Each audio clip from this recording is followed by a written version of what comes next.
Hi guys, Sourav pets লাভার channel নিয়ে ফিরে এলাম। আজকে আমরা পাখির ফুডের বিষয়ে কিছু টিপস দেব। দেখুন, আজকের আমি নিচের দিকে দেখাও। আজকের আমি গম ভিজিয়ে রেখেছিলাম কালকে রাতে, আর সকালবেলা উঠে গমটাকে আমরা ছেঁকে নিয়েছি, এরকম শুকনো মতন করে নিয়েছি হালকা করে। ঠিক আছে, গমটা সারা রাত ভেজার পরে আপনারা কিন্তু সকালবেলা অতি অবশ্যই গমটাকে এরকমভাবে টিপে দেখবেন যে গমটা নরম হচ্ছে কিনা।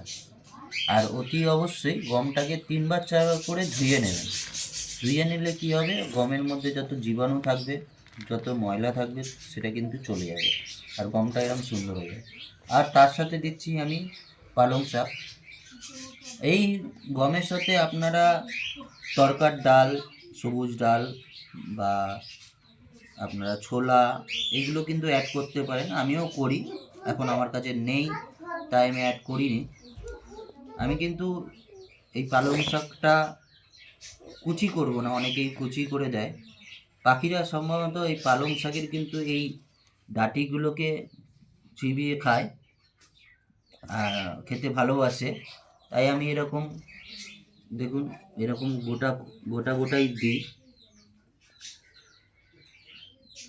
এরকমভাবে। আর পাশে এই গমটাকে আমরা এরকম করে দিয়ে দিই। চলুন তাহলে দেখে আসি আমার পাখির কি কি প্রসেস আছে।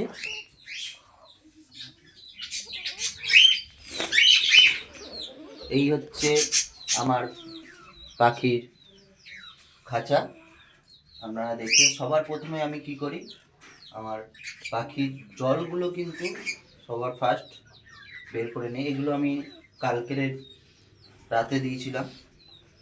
শীতকালে জল আপনারা রাত্রিবেলা বের করে নিলেও কোনো অসুবিধা হয় না, কিন্তু একটা জিনিস মনে রাখবেন, যেটা হচ্ছে জলটা কিন্তু পাখির জন্য খুব মাস্ট, চেঞ্জ করতেই হবে।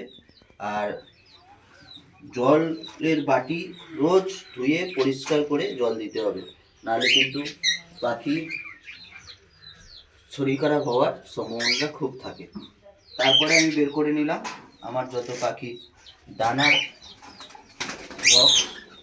দেখুন, পাখি আমাকে দেখে জানে, বুঝতে পেরেছে যে ওরা আমার মালিক এসছে আমাকে খেতে দেবে। আমি ওদের মালিক নয়, ওরা আমার বাচ্চা। দেখুন, আমাকে দেখে কিন্তু ওরা চিনতে পারে। আপনাদেরও পাখি আশা করি আপনাদের দেখলে চিনতে পারে। এই খাবারের বাটিগুলো আমরা সকালবেলা বের করে নিই এরকম করে। দেখুন, সব বাটি কিন্তু খাঁচা থেকে আমরা বের করে নিই। এখন ওদের নেস্টের ভেতরে 3টে বাচ্চা আছে, তাই একটু অ্যাগ্রেসিভ ওরা।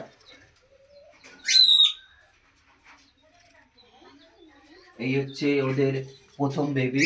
দেখুন, বড় হয়ে গেছে, বসে আছে, ওরা দেখছে। ওরা কিন্তু অত ফ্রেন্ডলি না, ওদেরকে আমি বড় জায়গায় দিয়েছি, ওরা উঠতে পারে। ওদেরও জলটা বের করে নেব।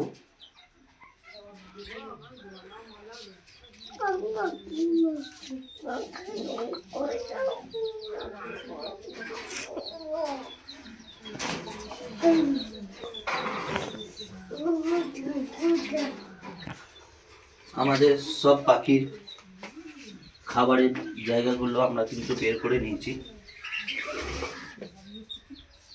দেখুন,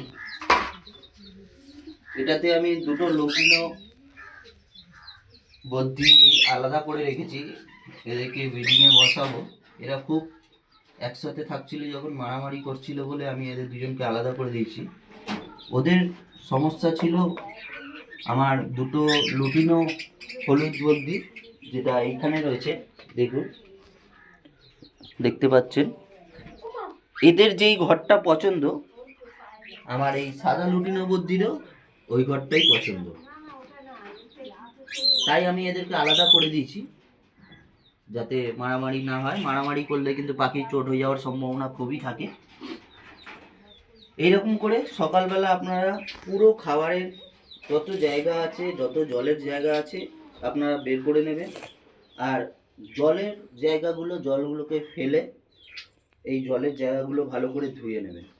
তাতে কিন্তু আপনার পাখি সুস্থ থাকবে আর ভালো থাকবে। পাখির জলে কিন্তু পাখির খুব শরীর অসুস্থ হয়, রোগ হয়। পাখির জল যদি পরিষ্কার থাকে তাতে কিন্তু রোগ হয় না। শীতকালে জলটা সকালবেলা উঠেই চেঞ্জ করে দেবেন, জলটা কিন্তু খুব ঠান্ডা থাকে তার জন্য। তাহলে আপনাদের বলে দিলাম কি কি করতে হবে। এরপরে আমরা নেক্সট ভিডিওতে দেখাবো পাখিকে খাবার দেওয়ার পরে। আর ভিডিওটাকে বড় করলাম না। পাখি দেখুন সব খাঁচাই কিন্তু আমি খালি করে নিয়েছি, দেখতে পাচ্ছেন। ওরা কিন্তু জানে আমাদেরকে এক্ষুনি খেতে দেবে, তাই ছটফট ছটফট করছে খাওয়ার জন্য। আমাকে খুবই ভালোবাসে। দেখুন টুকুমনি, ঠিক আছে, এই তো খেতে দেবো, এই তো দেবো, হ্যাঁ এই তো দেবো। আমার কুকুমনি দেখুন, দুজনেই কিন্তু দেখছে আমার দিকে, ভাবছে কখন খেতে দেবে। দিচ্ছি, এক্ষুনি দিচ্ছি।